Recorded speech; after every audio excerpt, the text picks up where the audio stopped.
let's move on to your life in football.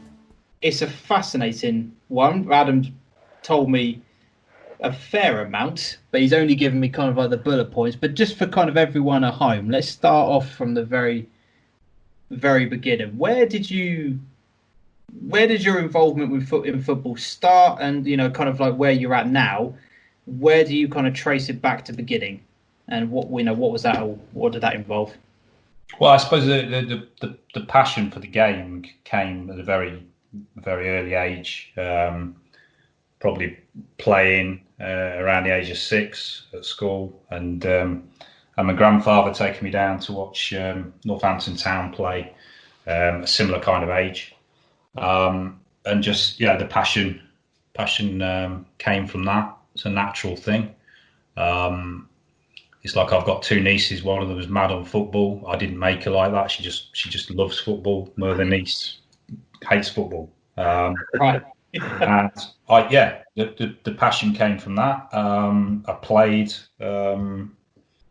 every time there was an opportunity to play football, be it in lunchtime at school or after school. I had goal nets down the bottom of my garden. I used to go and play up the street, play at the park, play school team, play a local team.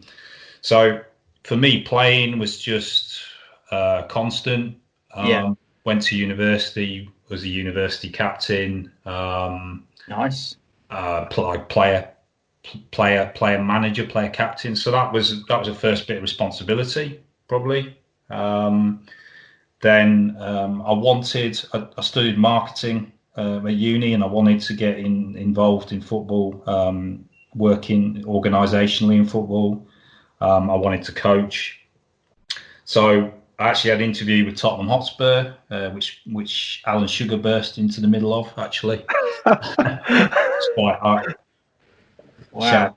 Yeah. It's a bit intimidating. So what was that role that you were going for at Tottenham? That was actually merchandising, to be the merchandising manager, and I was probably about 23 at the time. Okay.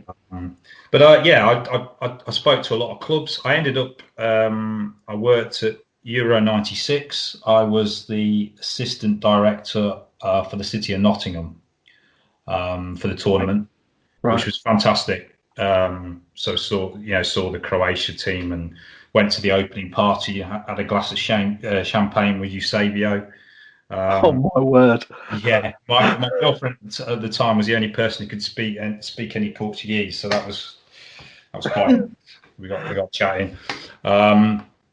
But yeah, Euro 96. I did my first coaching badge during Euro 96 when I was based at Nottingham. So I did the Nottinghamshire prelim badge at the time.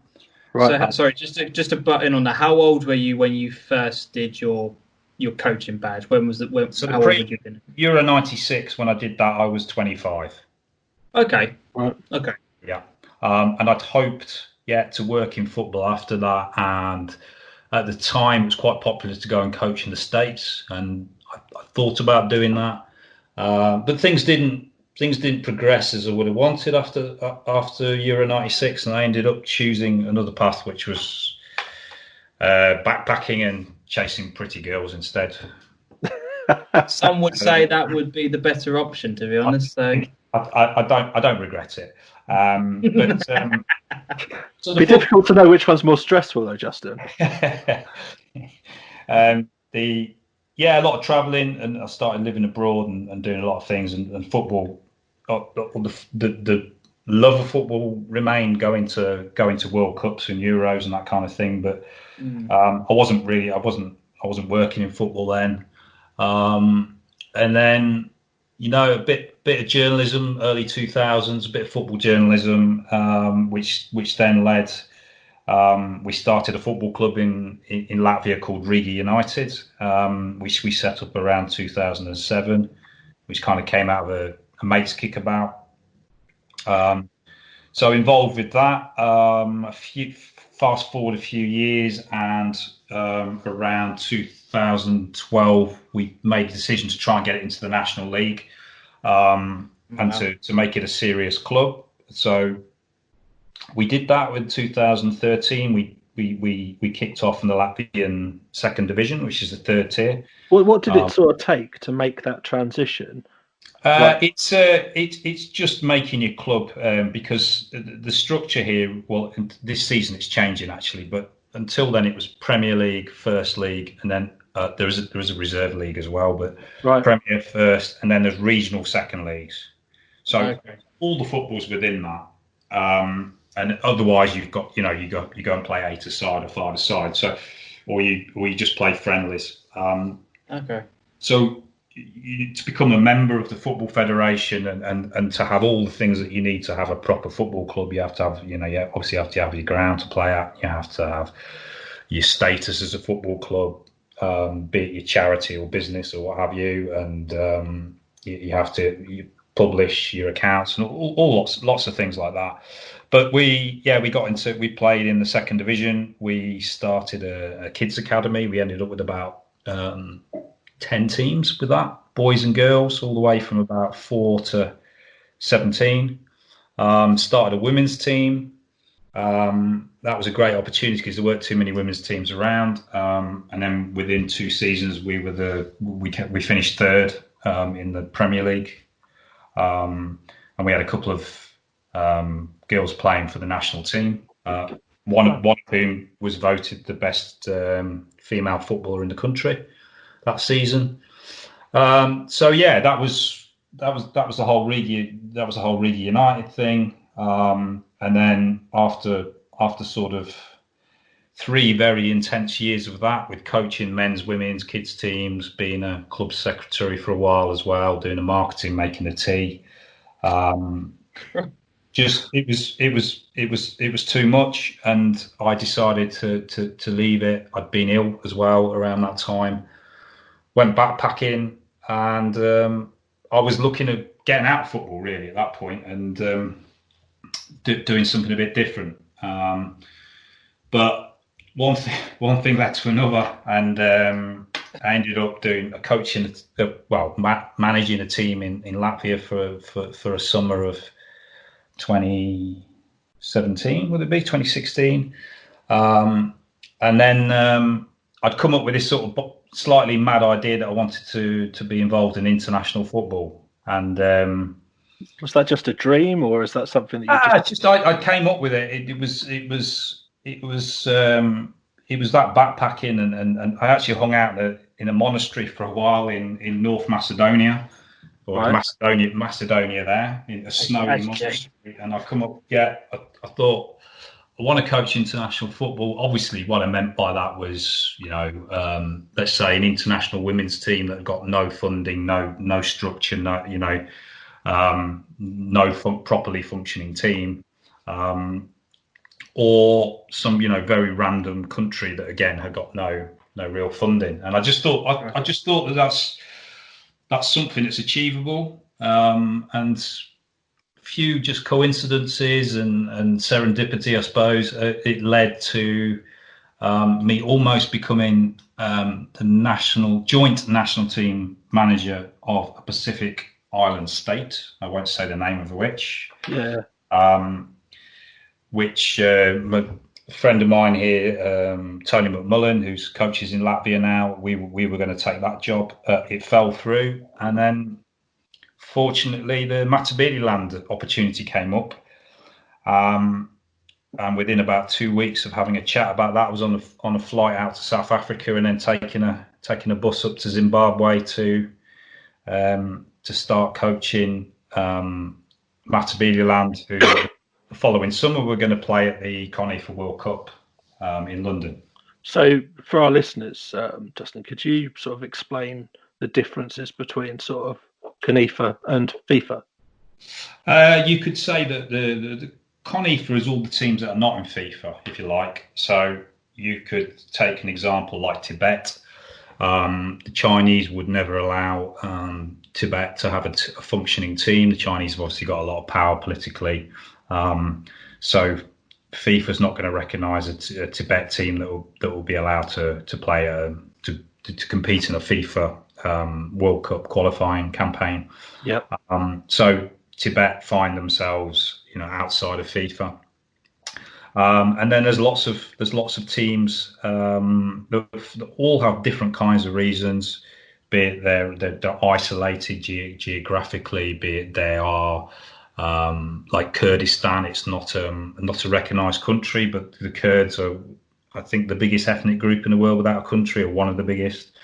And there's lots of teams, and there's two teams in the Pacific, Kiribati and Tuvalu, which are United Nations member states, which should be in FIFA, but FIFA don't give them the money because I suppose the delegates don't get their 5-star hotel or whatever that don't exist there. Yeah. So it's two countries there that legitimately should be in FIFA. So they play in CONIFA. Right. Okay.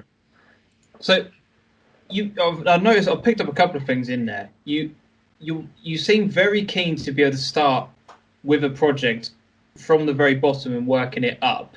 Yeah.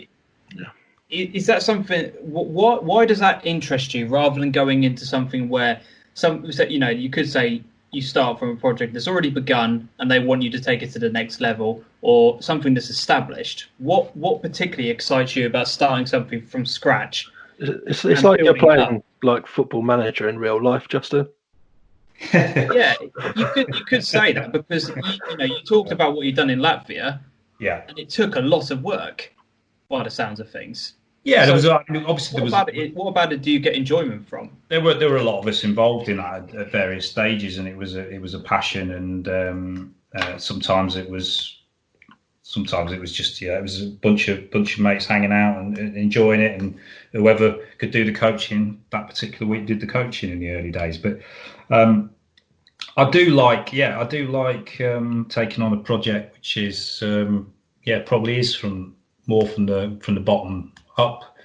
I think then there's the freedom to do things your own way. I'm not very good in a corporate environment. I'm not very good at doing things in what is considered to be the way. Right.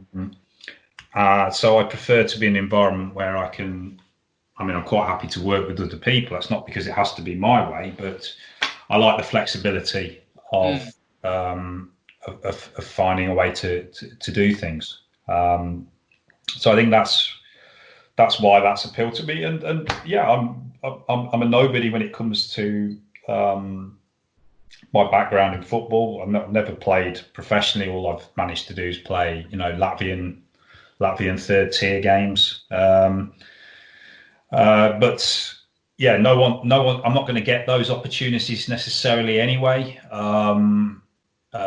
With the lack of coaching qualifications and profile. So yeah, I've looked for opportunities where I can build it myself, and you're judged on your own work. Okay. Yeah. I've got so many questions now that are going through my head. So when you're going about creating a club, kind of going back to the Latvia side of things to begin with, what are like the biggest challenges that you found to do that? Is it finding the stadium location? Is it getting the players together? What is it that's like the biggest thing that you found was like the most challenging part right at the very beginning? In terms of my involvement, I didn't like the bureaucratic stuff, so I didn't particularly like trying to get all the legalization of the club and getting the club on the local business register, getting the account set up with the bank, business account set up with the bank, all those kinds of things. That's just not my bag. So I naturally found that quite difficult. Communication, I think, because most of us involved were foreigners and we didn't speak fluent Latvian, so communication with the Latvian Football Federation I found was problematic at times. Right. You'd get a long document and you couldn't read it properly, and you'd need help with that. Right. If you replied in English, it wasn't necessarily the way they wanted things being done. So those things were difficult.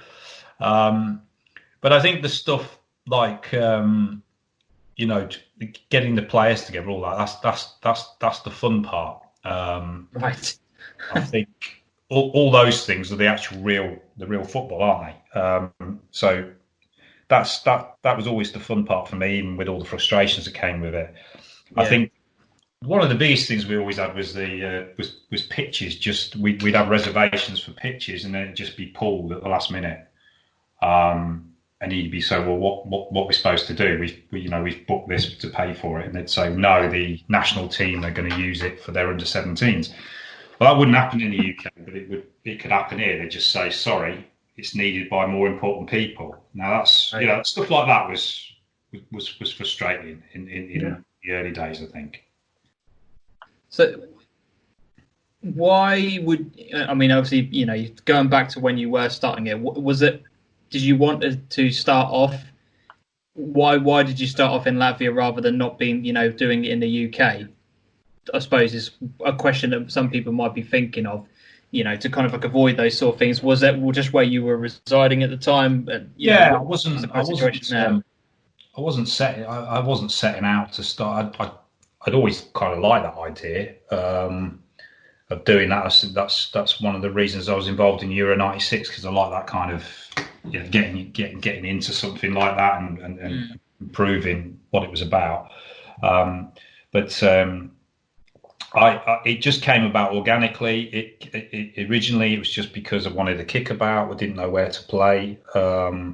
In those days, the very small community of expats here, and there was quite a distance to a lot of the local community. So it was difficult to find somewhere to play football against. So the club kind of came out of that, and I think. When Latvia joined the EU in 2004, we just started to get a lot of people moving over to Latvia, much better footballers, some ex-footballers, and so the quality of our team improved. So in 2007, we said let's make it more of a serious thing. Let's do the badge, let's do the colours, let's start playing touring teams, and when it got to the decision to take the club to play National League was kind of me returning to Latvia after I'd been away from some period and speaking to a couple of lads who were running the club at the time and saying, why don't we try to get in the National League?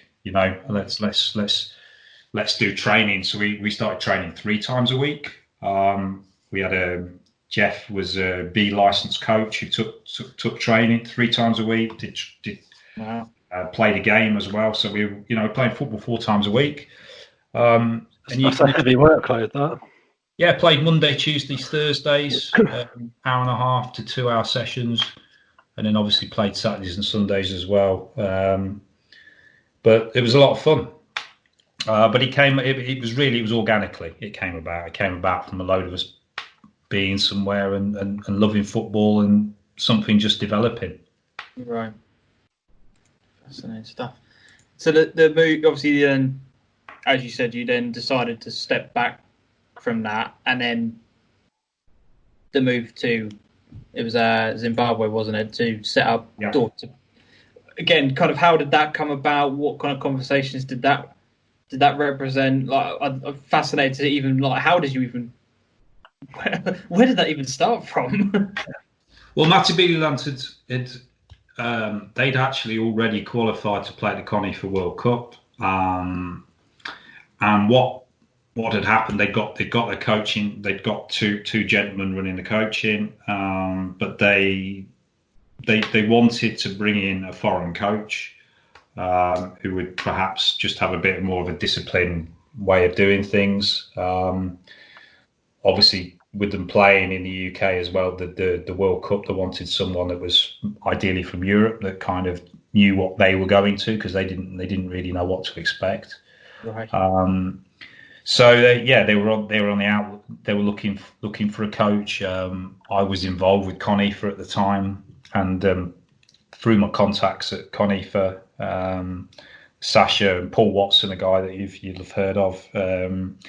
They just said, your thing's fallen through in the Pacific, but we're aware that Matabeleland are looking for someone. So I was on a Skype call to Bulawayo, and very impressed with what they wanted to do. I knew they'd taken it seriously. I knew there were a lot of obstacles. They had a stupid amount of money they needed to raise. But, when somebody says to you, you can go and be, not only an international manager, but you're going to go and play at a World Cup the following summer in London.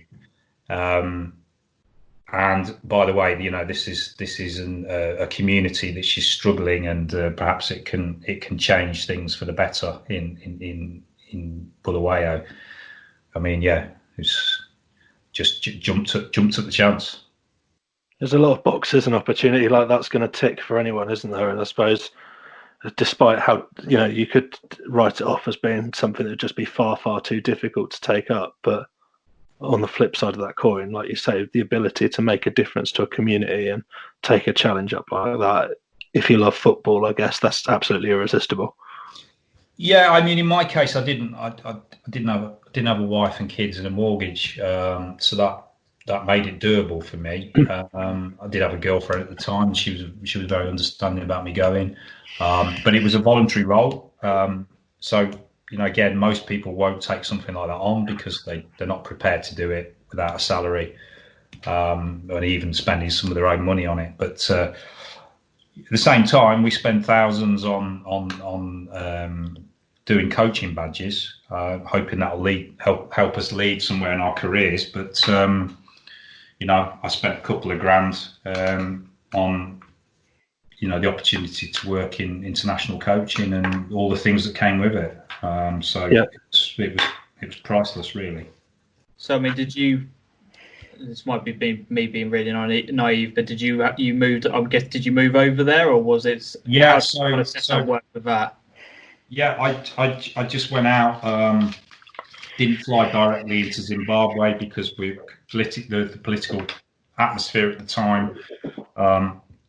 We expected that I would just get denied entry flying into Zimbabwe. So what we did is I flew into South Africa and then kind of quietly entered the country on a land border by bus from South Africa, which is there's tens of thousands of people every day across that border. Went in and just kept a very low profile because this was around the time when it's the final days of Mugabe, and kept a low profile, and I lived. I was in Zimbabwe for what was it, 2.5-3 months. Came back to Europe to do the fundraising and to create awareness of the project so that we could raise the money we needed to get the lads to London. And then I went back and I did another 2-month stint just prior to the tournament. So when you turned up, in terms of the actual project itself, what was established? What did it have? Just so people sort of listening understand what you walked into day one, really. Well, what I walked into was that there was, the Matabeleland Football Confederacy had been set up. They had a kit they got from Leyburn Sports in the UK. Yeah. They qualified for a World Cup. They trained almost every day, and they were. So we're talking about October, and the World Cup was not until the end of May the following year. Yeah. So that's how serious they were. So I walked into that, but what there was a complete lack of facilities, and it's very, very poor people. We did have a training field that we trained on, but then it became too expensive, and we ended up on the public pitches with no goal nets, and at one point 1 or 2 footballs, almost no cones, no bibs. Wow. And and I suppose training was more either extreme fitness or just playing football on the whole. So it was just making it a bit more professional. Creating a mindset for the lads of what they were going into, what they needed to be prepared for.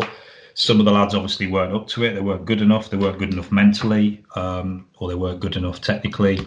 So it was about bringing in better players. So how do you even go about looking for better players? Like, Well, is there a league over there? Like, is there, where do you find those people from? Well, everyone plays football. I mean, it's just crazy. It's typical Africa. There's just everywhere. There's people playing football. There's, we got lads who were playing in the Zimbabwean third, fourth, fifth, sixth division. Okay. I think there's about 8 divisions.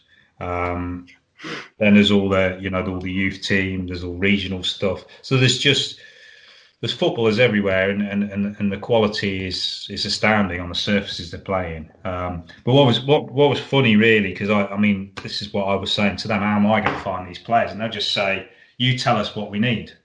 So Busani and Kanye, the 2 lads that run the Matabeleland Football Federation, I'd say, look, he's a good player. There's no way he should be playing centre half. He can't play centre half. He just dribbles out, gets caught in possession, and we can't play with 3 at the back. I think we've got to seriously look at playing 4 at the back.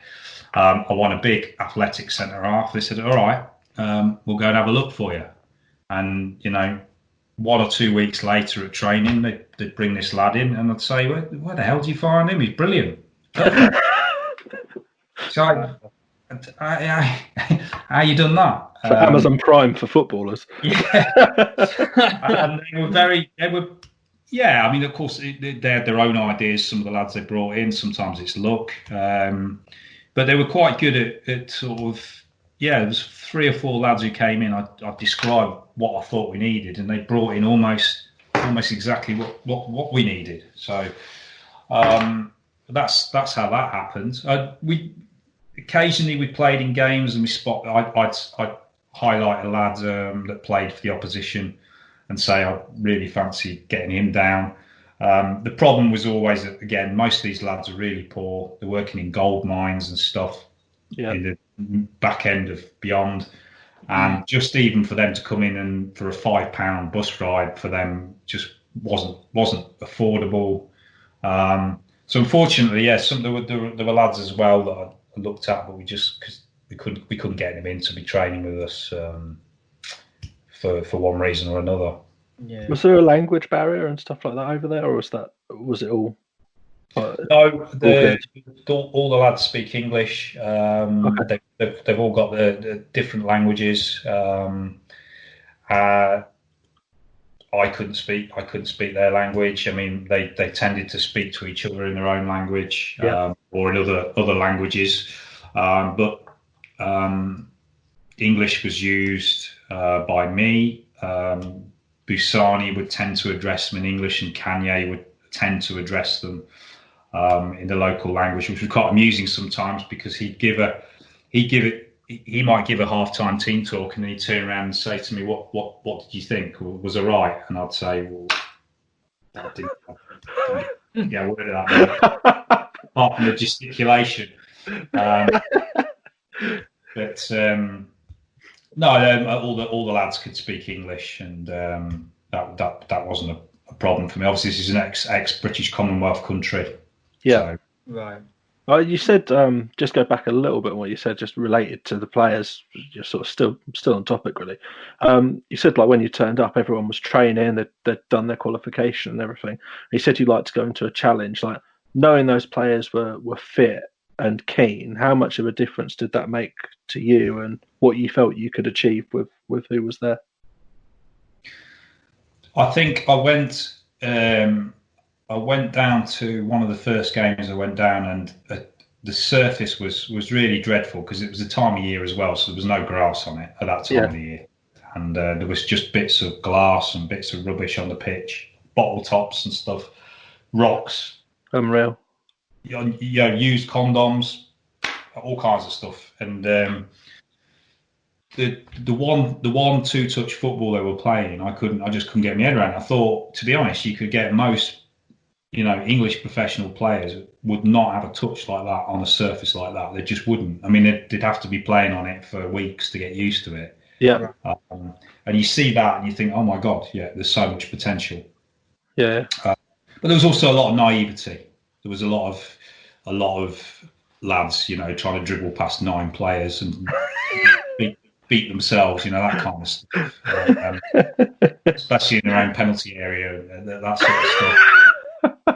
I used to have a bit of a laugh because one of the goalkeepers and the centre half, I thought they were in love because they just kept kicking it backwards and forwards to each other in one game. Made no sense at all to me. But it's just giving it. There was potential there, and it's just giving it a bit more structure. And I had ideas, of course, of just improving training, structured training, drills specific to what we needed. I hope to improve people's diets, but that's very, very difficult to put in. Just getting them to drink water. None of them drank water after a training session. Incredible. But getting them to bring water to training sessions, to do a cool down, to warm up properly because there was no proper stretches before games.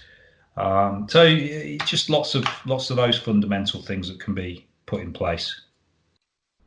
Wow, it's incredible. So then, obviously, you're aiming to get to get the funding in place to get to go over to the World Cup. Ben, what was the mood like when you were going over there? Was it for some of these lads, they must have been. Maybe for some of them might have been the first time they were travelling, that kind of stuff like that. What was how excited were you? Well, in terms of getting the money together, I mean, we got to within about 2 or 3 grand of our target just before we were due to leave. But we were waiting for our visas to come back for all the lads because obviously we'd had to apply for 25 British visas at about 200 quid each. And we waited, and we were getting no news, and we were literally within 4 or 5 days of the tournament started, and we're all sat in Zimbabwe with our passports in South Africa, and then we got the news unofficially that all the visas had been turned down, that none of the lads had been given them. So we thought at that point it was all over, and we didn't tell the lads. We lost the flights that we had held on the system because we hadn't paid for them. So it looked like the whole thing was going to collapse at the last minute. And a lot went on. I had Bruce Grobbelaar involved, and I had Bruce Grobbelaar phoning up the president of Zimbabwe, trying to help twist his arm and get him to twist the arm of the British Foreign Office. At one point, I had to Skype the head of the armed forces to try and. Unfortunately, I just had a large bottle of wine, but that was a little bit weird. We just at the last moment, literally 2 days before we got everything. It's a very long story, but we managed to get the visas and we managed to get the funding. And right. I flew back about 2 days before the lads because I wanted to get in and I wanted to get things in place for when they arrived. But yeah, none of the lads, none of the players, only one of the coaches had ever been on a plane before. So they'd been to South Africa, they'd been to Botswana, but most of the lads had never been out of Southern Africa, never been on a plane. So yeah, that's completely, like landing on Mars for them, really. Suddenly walking into a hotel room in hotel lobby in London with Bruce Grobbelaar stood there waiting for him. What was it like to be sort of alongside Bruce Grobbelaar with the experience that he's got at the very highest level? It was. It weren't boring.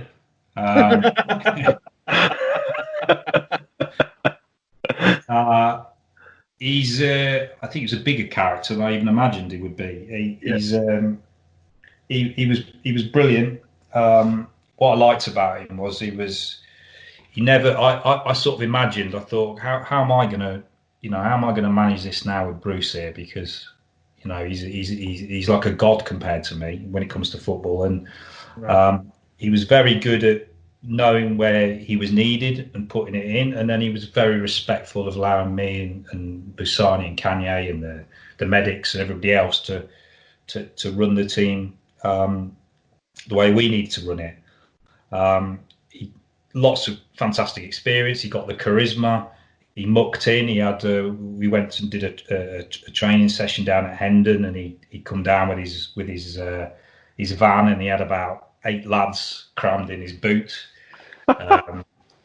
Drove them down to training. He was dancing in the car park with the boys. Obviously, he's from Zimbabwe, so he's from Bulawayo, in fact. So they were his brothers, really. So it was absolutely fantastic to have Bruce around, and he really helped us, especially getting the visas and getting the lads on the plane as well. So when you did when everyone kind of got over to the UK, just the actual tournament itself, what were kind of like your expectations of the team at the time? Did you kind of know much about the other teams that you were kind of playing against, that were like scouting, that kind of stuff? Did you set your guys any sort of expectations and targets of what they needed to work for, or was it just let's just enjoy this experience for what it is? No, we what I decided to do, because again, I saw the opportunity. It was for anybody who wanted to be involved. So I'd gone after, I'd spoken to a lot of universities 6 months earlier, and I tried to get in medics and football analysts and all kinds of people to help us, because I knew they could put it on the CV, and I knew they'd give us something that would give us a really big advantage. We couldn't pay people, but they got it with the experience and what it put on their CVs. Yeah. So I had people looking at each of the teams as much as you can look at teams in CONIFA. Looked at videos online and went to 1 or 2 games and gave me an analysis of. I'd seen some of these teams play myself, and I knew how Badania played, for example. But I had analysis. Even during the tournament, I had people going and looking at our opponents, and they'd come and meet me and give me a report about how they played and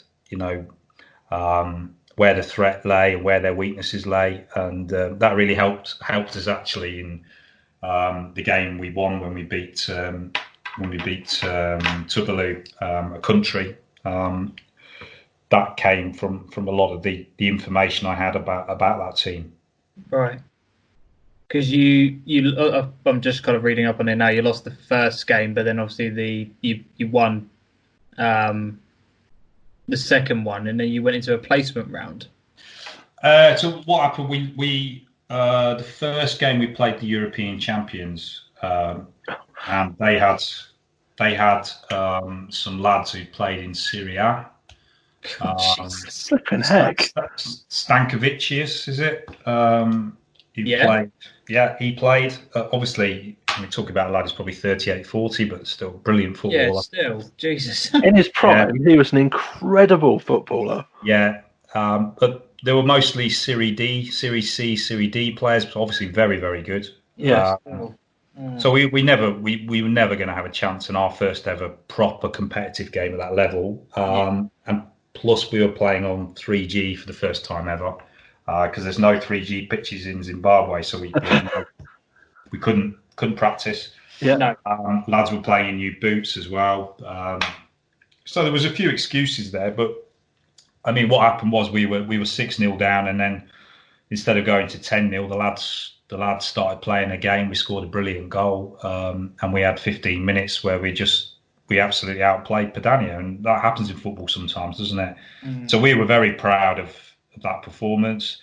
The second game we needed a win to be able to qualify. We played Jekliland. We had a chance after 5 seconds. We should have scored. We had 5 good chances, I think, and then our goalkeeper came running out of the box and did the karate kick and got red carded. Oh no! And yeah, it's one of those. You just think, oh dear, yeah. And Lost his head. we ended up went down to 10 men, and we weren't able to cope with that. We lost that, I think, 5-0 in the end. So we knew we weren't going to qualify for the quarterfinals, and then the third game we played Tuvalu, and that's the game we won. We beat a country, beat them 3-1. They've played against FIFA teams and beaten FIFA teams, so that was massive for us. Yeah, that is quite a scalp then. And then then it was placement games, and so we drew 0-0 but lost on penalties in the next game. Then we won 1-0, and then we won 1-0. So I think we actually had 3 clean sheets in our last 3 games. That just showed how the lads developed and improved. And yeah, my feeling was, if we could have played the tournament again 2 weeks later, we'd have finished in the top 5 or 6. Wow. So then at the end of that tournament, I'm just reading up on this. You then decided that you wanted to step down from that. Did you kind of feel that what you had been asked to do was achieved? Was there any part of you that thought this is just the beginning? Maybe I can stay on and do more. What were your circumstances at the time that made you make that move? I'd spent the best part of 6 months in Zimbabwe. I lived with a lovely lady there who was like a second mother to me. But it was still tough. Things, there were aspects of it that were amazing. There were aspects of it, there was the economic crisis and the political fear that was taking hold there. Right. And being so far from home, it takes its toll. For me to go, the job was accomplished. I mean, the number one target was to get the lads to London. So it wasn't even a football target. It was getting them on the plane, getting them to London. And we achieved that. And everything else was secondary. Obviously, we went into the tournament even thinking perhaps we weren't sure. We think, could we even win this? Probably not in the sense of a lack of experience going in, but we knew how good we could be on our day, that we could probably beat anyone. So I was personally disappointed. I think we were very unlucky that we started off by playing the European champions and the third best team in Europe our first 2 games. And I think the way the second game turned on its head, we could possibly have won that game, and then we would have qualified for the knockouts. I don't think we officially we finished 13th. I don't think that's a fair representation of how good we were. I think we're more like about the 7th or 8th team at that tournament, I would say, in terms of quality. Sorry, just to say, is that 13th out of how many teams? Out of 16. Oh, okay, right, fair enough. But when you consider we what was it? 3 actual games. It was three wins, one draw, and 2 defeats. That sounds, that's 13th doesn't sound that representative, but no, it doesn't sound right, does it? But that's to do with the way the placements. Works. But I'd achieved what I'd set out to do. There was never going to be any real point of me continuing. Right, so it wasn't like a 5-year project or anything like that. No, just the team's there. It's run by Busani and Kanye. They're in Bulawayo. The team trains pretty much every day. They've got the coronavirus situation locked down there at the moment, but they went back with loads of equipment because of loads of match balls, loads of shirts, a bit of money, lots of recognition, lots of experience. So I think they went back ready to push the team onto the next level. And they should, they were due to play in the CONIFA World Cup in North Macedonia in what would it be, 6 weeks time or whatever from now. Unfortunately, it's been like everything else has been cancelled. But for me, it was job done, and left them in a better place, and quite capable of taking things on further on with themselves. Was international management everything that you wanted it to be? Well, it was much more, because there was so much to it. I mean, we had a CNN documentary CNN came and filmed us.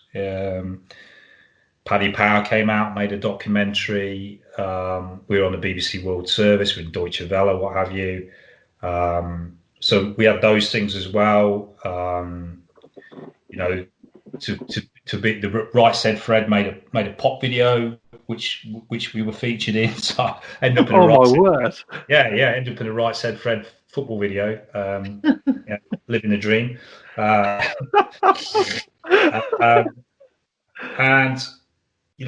the boys were incredible bunch of characters, lovely human beings, and everyone fell in love with them in London. They were singing and dancing in the car park.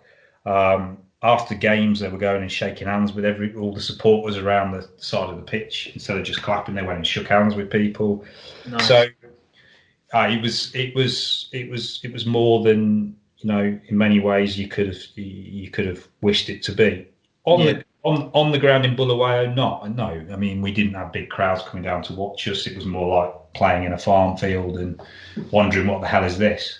But the actual getting them in, in their tracksuits, in their beautiful kits, in London, it exceeded expectations. Yeah, amazing. And then I suppose what kind of was your next role after that? Really, where did you then? What do you move on to after that? I suppose is what our audience will now be thinking. I went to the Russia World Cup straight away after that. Had a great time there, and off the back of that, few nutty things happened at that, and one of them being accused of being a KGB spy, and being made the brand ambassador of Tatarstan. But I decided all that. I thought it was worthy of a book, so I wrote a book at the back end of that year, which I got published. So I just decided to put my main energy into that. I was waiting for the phone to ring with opportunities, and the phone didn't ring, which I found a bit strange, because I think I did a good job, and I was a bit surprised that nobody really came to me and said, what about this project? Just went with the book, and then the book is One Football No Nets. Is that's the one? Yeah, that's right. Yeah, One Football No Nets. Just for anybody listening, that link to the Twitter page for One Football No Nets is available in your description of your Twitter bio. Just if anybody is interested in having a look at that. Sorry, carry on. Let me just grab my charger, gents. Just 1 second. Sorry. Yeah. No.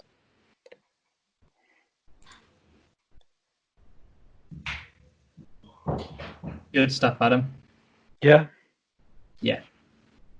Good. Some of your questions are.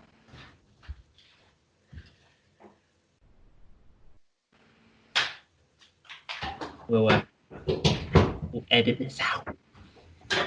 Yeah, that's why I'm not talking too much. Apologies. Fine, mate. You're fine.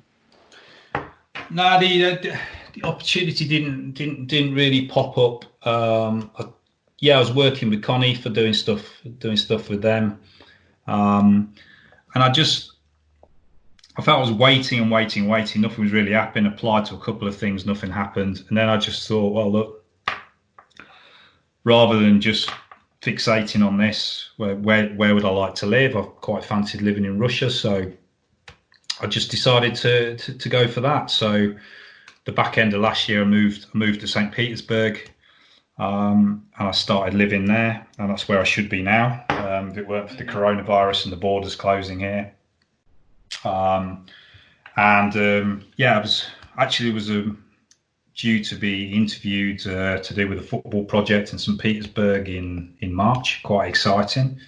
Right. With a couple of famous Russian footballers, but I can't say any more than that. But seems like that won't happen now, unfortunately. So now your current role, then you were still involved with Conifer. I'm still involved with Conifer. I was working with Africa. Now I'm working with coaching. Although with this period of time, I've just with the coronavirus situation, I've put that on the back burner. because I've got no income and I've had to try and find bits of work. So I'm doing bits of writing for people and a couple of English lessons. I don't know where I stand now. I don't know whether the border's going to open to Russia. My visa's going to expire anyway quite soon. So I'm just looking at other things. I'm actually going to start my own podcast quite soon with a mate of mine. We've got some interesting people out this part of the world that we can get on that. Good. So that's one thing. Doing a bit more journalism than I was doing. Had a piece for 442 this year. I'm not coaching with anybody at the moment, but I'd like to get involved again. But is it nice to take a step away and have a bit of a breather though?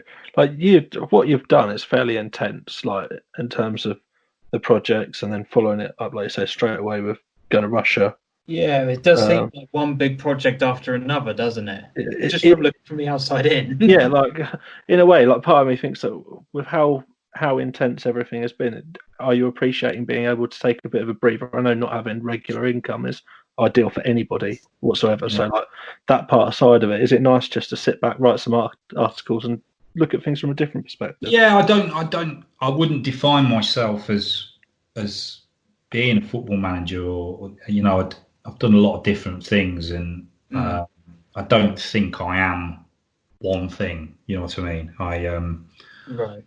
I like traveling and living in different places, and experiencing the world is probably the thing I'm most enriching thing in my life.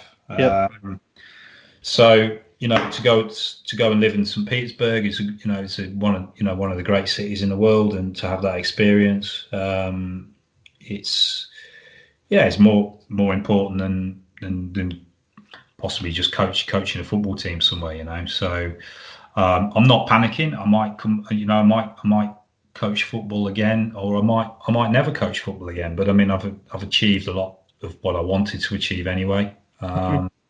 So I'll always be involved in football in some shape or form because I just love the game. But what comes next, I'm not sure, and especially I don't think any of us know in the current circumstances how the world's going to look when 100% all the cups and saucers land. Yeah. Do you ever set yourself goals with obviously being involved with so many different projects and so many different things in football? Do you ever say, right, in 5 years this is what I want to be doing, or are you just one of those people that just kind of rolls with it and then whatever happens? I'm a great believer in getting a piece of paper and a pen and writing down things that you'd like to do at any given point in your life.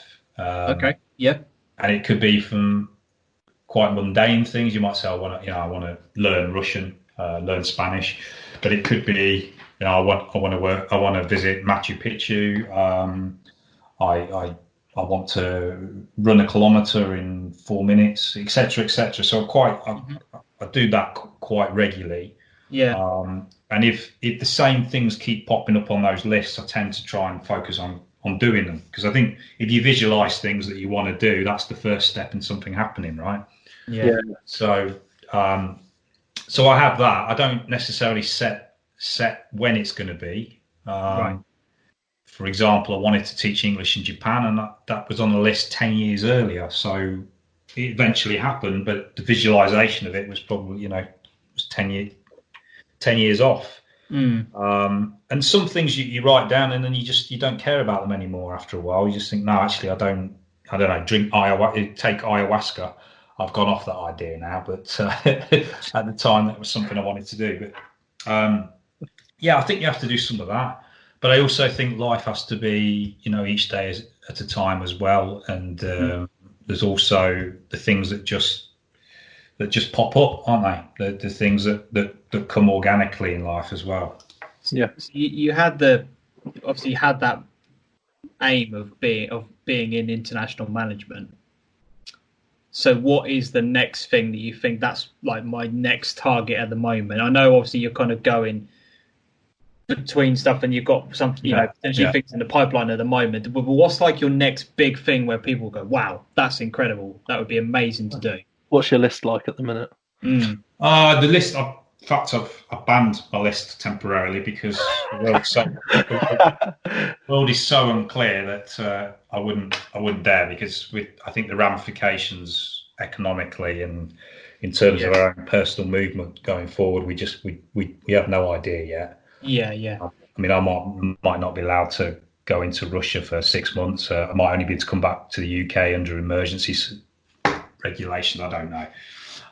So I'm limiting that. Last year, the emphasis was getting into Russia and trying to start a life there, try and give it a bit of a go. Yeah. I went and did a work trial with Russia Today TV channel. So I'm quite proud of that. I went and did a couple of days work with them. So I was going down that road, and also looking, to maybe get involved in media at a bit of a higher level. So that was moving in that direction. But again, it's one of those things at the moment. I've had to drop really any thoughts of that kind of thing until this situation becomes a bit clearer. But I think at the moment it's just it's things like I'm trying to get a bit fitter again. I was injured last year. I want to get a bit fitter, so I'm out doing a bit of sport. I want to play football again. I got injured in December, so I want to play again. Trying to eat a bit better generally. Those trying to find a nice girlfriend. If I'm going to be stuck in Latvia, looking around for a nice girlfriend. Those those kinds of things at the moment. Yeah. Non-league Nosh dating agency, see if we can get that running for you. So I've noticed, for me, I've followed your Twitter feed for quite some time now, and some of the things I see on there, Justin, are absolutely incredible. Like how you managed to do low-cost travel across the UK. I think it was at some point last year you got across the UK for next to nothing, just by travelling sensibly in terms of buying your tickets and stuff. Yeah, I got from St. Pete's. I got from the place I was living in St. Petersburg to my mum's house for about 17 quid. I can't get to work. Fortunately, the flight was very cheap, but it involved sleeping in the airport. And when I got to Luton, it was I walked a couple of miles, and then I took about 3 different trains. Stood on a couple of. I ended up in St. Albans randomly for an hour, but that was lovely. But yeah, I don't earn much money, and I've never really earned decent money, so I'm quite careful. I've travelled a lot, so I know that you can get a lot if you're clever and patient. So I do try to get the most of my money when it comes to travelling. That's sort of like, I don't know, that's almost like an infectious level of inspiration when you hear of people being able to do stuff like that.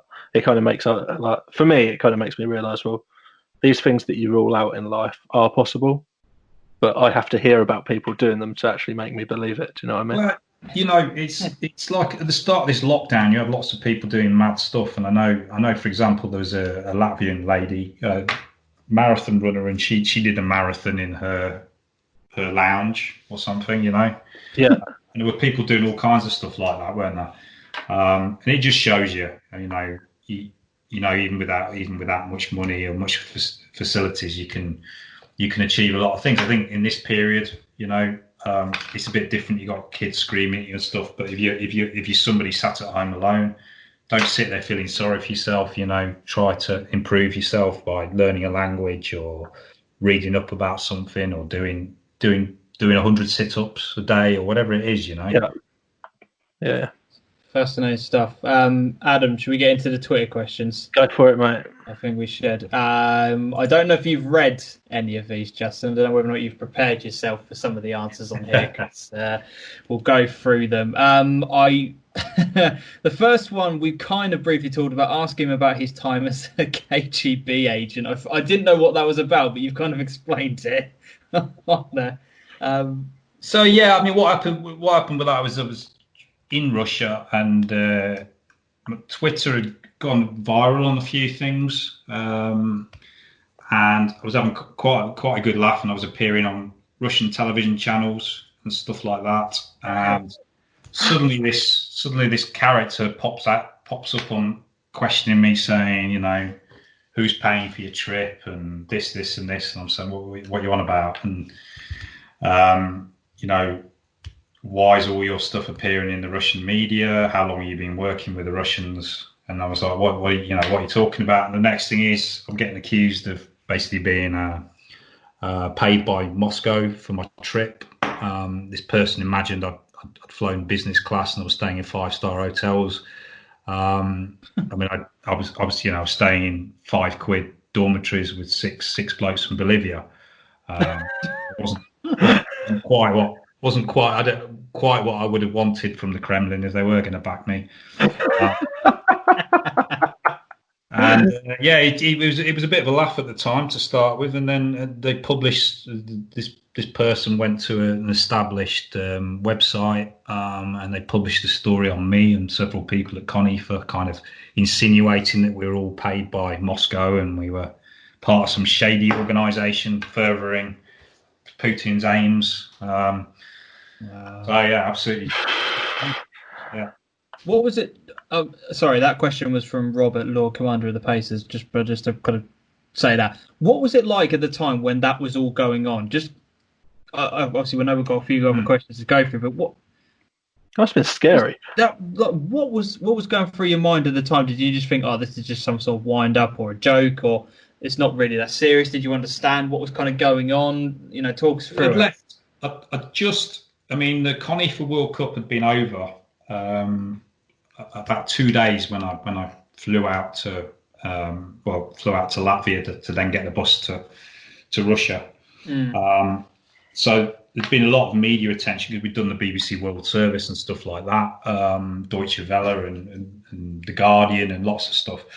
I got to Russia and this was meant to be my holiday, and I just continued to do a bit of Twitter, and it just suddenly went a bit mad. So in itself, it was strange that I was suddenly on Russian television, and I was on a cooking program in the Tatarstan cooking program, which is, randomly suddenly trying pastries and cakes and stuff. Sounds like a dream.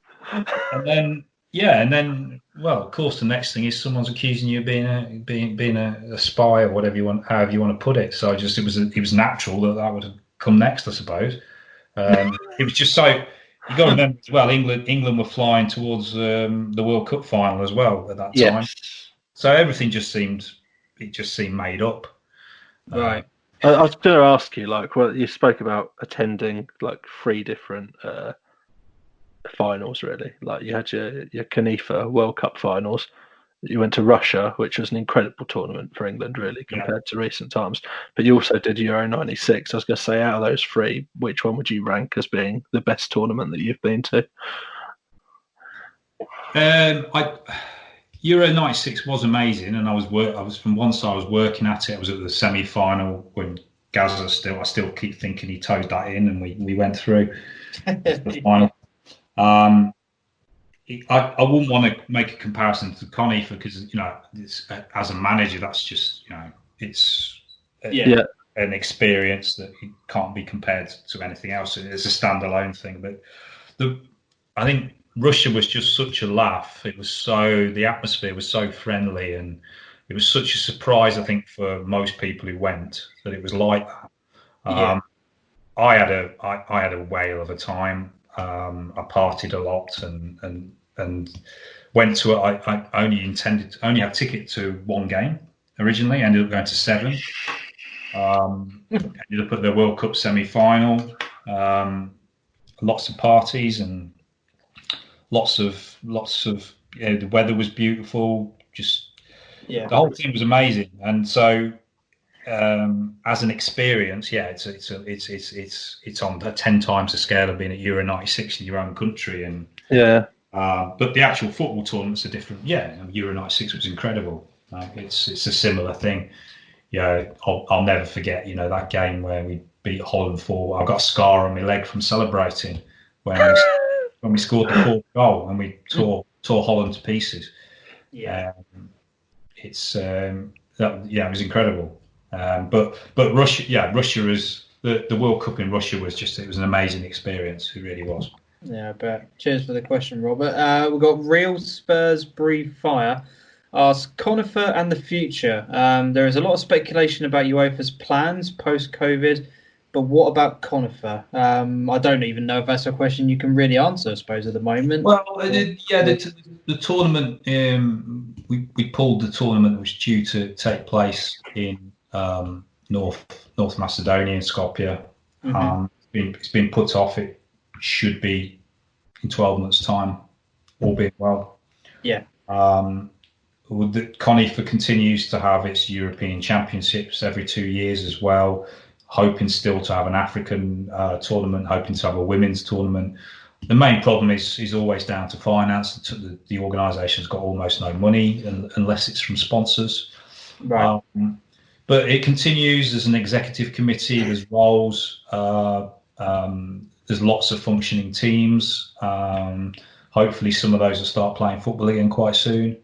I think particularly they're not playing in front of massive crowds. There's not a big reason why you can't start playing football soon. So yeah, CONIFA will continue, and like everything else, it's been knocked back. But the financial aspect isn't, apart from this World Cup, the financial aspect doesn't affect us so much because it's not like there's constant money coming in and constant bills going out from all the teams. Yeah. It's a little bit different. It's because it's almost on, most of the teams, it's almost like on an amateur level. Yeah. Cheers for the question on that one. We've got Ben Moore, who's a regular listener to the show. Asked this question for most guests on here. He's got any tips for a young coach like myself? I mean, what would you say, I suppose, in your experience of what you've done in the game, what would you say is your best tip for anybody looking to get into coaching? Well, I don't, I was always trying to knock on doors. That's how I got the interview at Spurs, and that's how I got into work at Euro 96. I think if you can think outside of the box a little bit. I mean, Twitter, for example, you can write to people and ask for their advice, and you'd be surprised how a lot of people ignore you, but a lot of people will give you advice. I think we've found that, especially doing this podcast, actually, haven't we, Adam? That, you can ask so many people to come on, and you might get half of them knock you back or just not even bother replying. But I mean, we wouldn't have been able to secure some of the guests that we've had on, but if we just sat there, doing nothing, wait for it to happen. No, so what I would say is that if you're a coach in the UK, I think it's a tough nut to crack. Is the competition there? When you've got ex-England internationals that are coaching non-league football, it gives you a sense of what it's all about. And I'd say, take a risk, go somewhere abroad. I'd say it to players as well. Take a risk, go abroad and look for opportunities. Go to places like Latvia and Iceland and Bulgaria, or go further afield. Because the opportunities are there. Yeah, you might not get paid anything at the start, but I know lads that have gone and managed in Bhutan and Iceland, and they come back and they say, I've coached in the Premier League in another country or whatever, and it's an amazing thing. They've never have had that opportunity if they'd stayed in the UK. I suppose probably the biggest name for that would be at the moment would be Graham Potter. Who took that opportunity, took that chance. He'd been in the English game as a player for a long period of time and decided that, he wanted to get his opportunity. He couldn't find it in the UK and went over to Sweden. Do you know what I mean? Definitely. And proven himself. And I think players, they really miss a big one because, again, making it in the UK is really, really tough.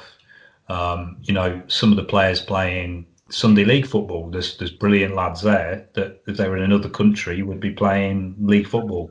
Do you know what? Locally, there's a Sunday league team near us. Well, there's a couple in the James. There's Gym United. Yeah. And then there's the lads that do Kitcheners, and some of the talent in them Sunday league teams is absolutely disgusting. Yeah. They're so good.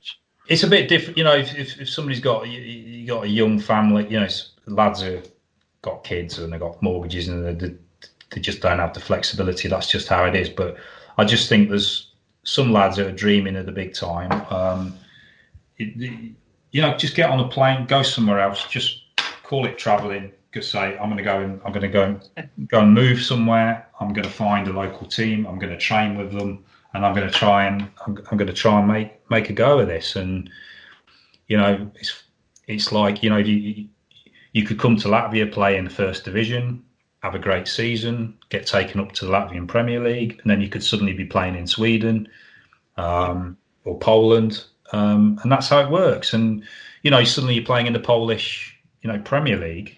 Rather than playing, and I'm not being rude to non-league football in the UK, but playing the Polish Premier League or playing in the equivalent of the 10th division in England, I think I know which one is the sexier of the two. Yeah, definitely. Yeah, cheers for that question. We've got the final one comes in from Dave. He's asked, please ask Justin, at what point did he feel he had achieved what he set out to do?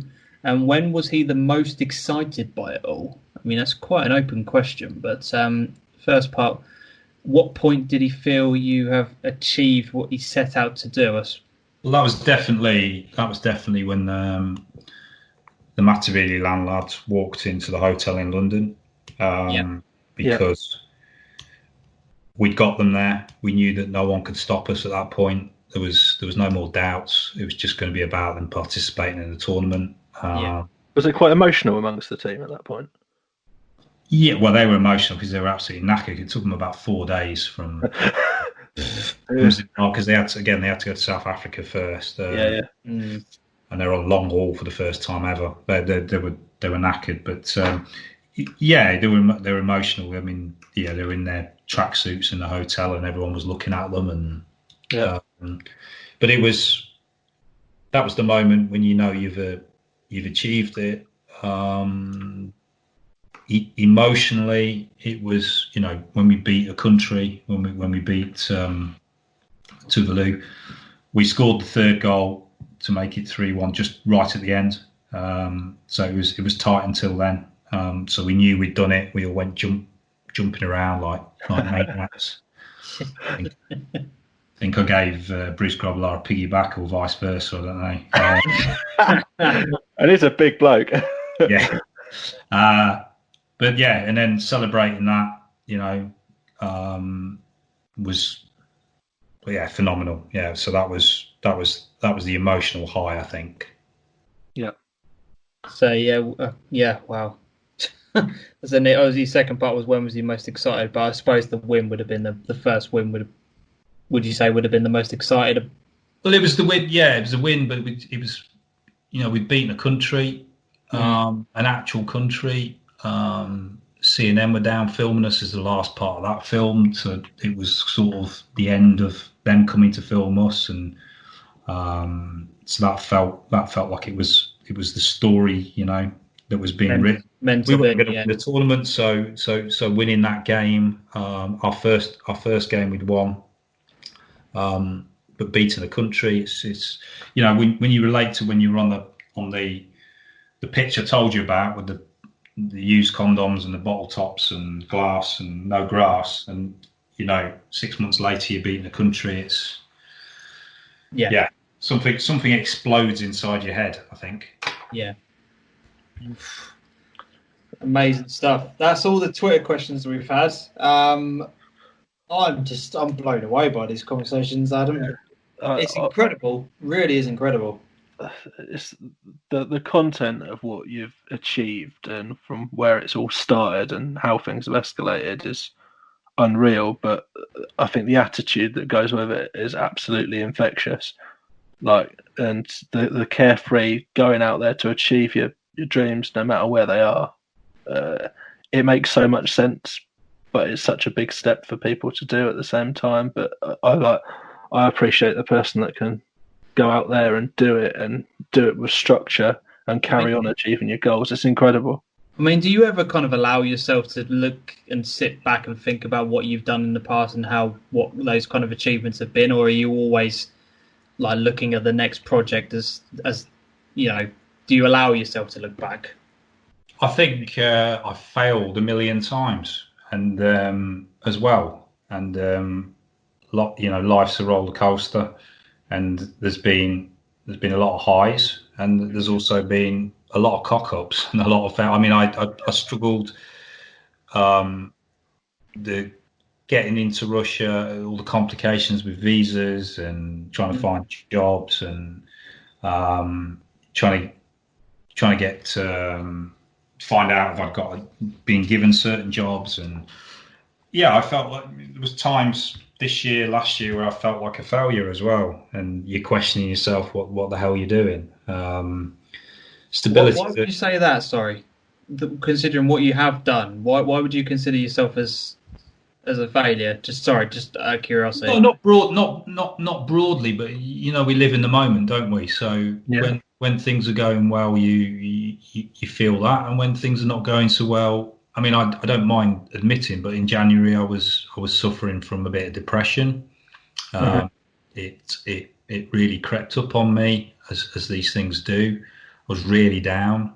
Was that partly going back to what you were talking about, where the phone calls weren't coming in when you kind of expected it to be? Yeah, there were some projects I looked like I was going to be involved in, and then I just wasn't getting an answer. I was waiting for answers, and I was just getting frustrated. Things weren't moving on. The weather in St. Petersburg at the time was atrocious. There was almost no sunlight. There'd been 2 hours of sunshine in the whole of December, so that has an effect on you. 100%. I got injured playing football, so I couldn't do any sport. I got really ill a couple of times. Might even have had this, for all I know. And it just, things got on top of me. And you're looking at yourself saying, what are you doing? This is not working out as you'd wanted. So, there's lots of times when if you're not living a life of pure stability, it could, because you want to do different things. There's lots of times when it's really, really tough, and you really question yourself, and you think, I've cocked up this time, it ain't going to work, Yeah. So I'm a great believer in trying to do the things you want to do in life. But being honest with yourself about it. That's why I say get a piece of paper and a pen, write them down. Don't say things you think that people want to hear. Even if it's your parents, don't say, I want to be the boss of British Gas, because that's what you think your parents had always wanted you to be. If my parents wanted me to be that, I'd question who my parents were. But I think a lot of people do what they think other people want them to do, and you just be honest with yourself about what you really want to do, and try to do that. At some point, you guys decided you wanted to do a podcast and make a professional podcast, and you're doing it. You've achieved it. And, I don't know if that's professional, but I know what you mean. We do our best. We try. But at some point, that's you fancied doing that, and you've gone about it, and you do a good podcast, and I think you have a go at things, and if things don't work out, it's not the end of the world, is it? So it's better to fail, isn't it, than to later on say, I wish I'd tried that. Really, I never did. What would it have been like? I have to admit, I am partly going through that at the moment. I am looking back on, in particular, the last 5 years, and the amount of times where I've said, I really want to get into coaching. I really want to do a referee's course. I really want to do this. I really want to do that. And it's only over the last couple of weeks where I've actually been sitting here with not an awful lot to do, and I'm thinking, been so many opportunities I could have done it, and I've just sat back and just kind of plodded along and just gone with the normal stuff. And it's really opened my eyes this evening. I think Adam's probably feeling the exact same. You're kind of looking at what you've done, and you've taken a chance, you've gambled, and as you said, sometimes it doesn't work, but sometimes Sometimes it does, and You, I think you that's have for to a set lot. yourself a target though, and you've gone about achieving it. That's the thing, Yeah, and I that's think There's what. lots of things. There's lots of things I haven't got. I don't own a house. I don't have a car. Oh, You know, mortgage payments are overrated, mate. well, yeah. Yeah, I can second that motion. Yeah, But I mean, equally, you got to. It gives in certain directions. So Yeah, yeah, you achieve or you do things you wanted to do, but it means sacrifices. It means you're not doing other things as well. So um, if having owning your own home and having a family and these things are more important to you, then it's going to restrict some of the other things that you might want to do. It's yeah, yeah.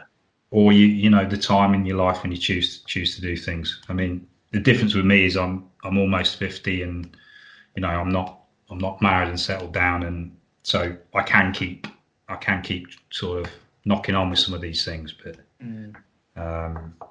it's not always easy, is it, for people to try and do the things they want to do. But going back to what you said, I wish I'd tried to do that. Fair enough, you didn't. But then say tomorrow morning is the morning that I start that language course or that coaching course or whatever, Mm. Yeah, definitely. I think that's probably a good thing to kind of go back to Ben's question, really, isn't it? Yep. If you are wanting to do it, 100%. you know, take that chance, take that gamble. Yeah, exactly it. Wow, I am.